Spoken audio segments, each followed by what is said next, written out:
ខ្មែរស្នេហាពងសៅដាពួនពងរនថាថ្លៃថ្នូរឧត្តម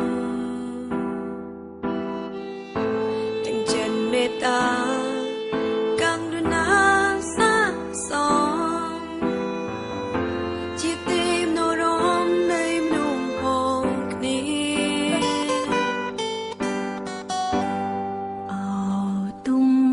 ជាតិខ្មែរថៃដែនដីសៃម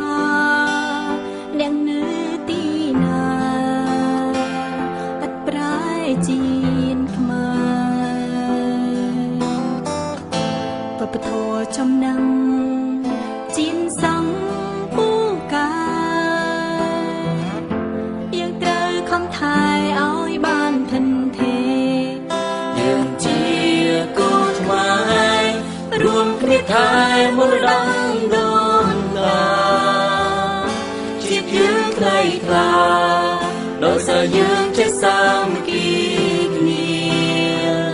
ខ្លួនដៃគ្នាឡើងមិនអើយក៏សាំងជាអភិវឌ្ឍក្រុមគ្រាព្រោះយើងគ្រប់គ្នា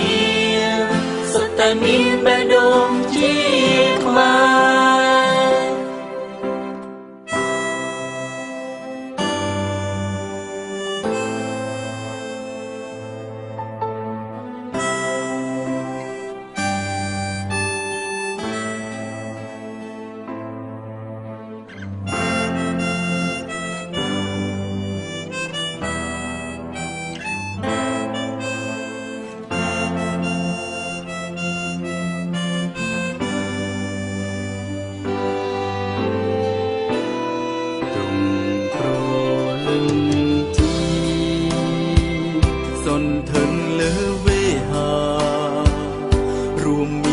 សត្រា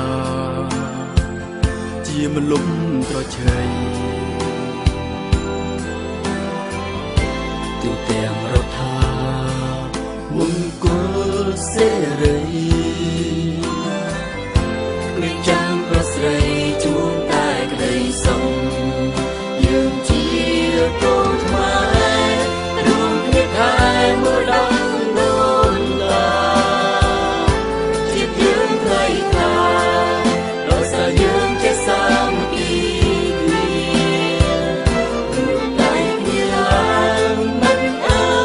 យក៏សំជាអភិវឌ្ឍក្រុមគ្រា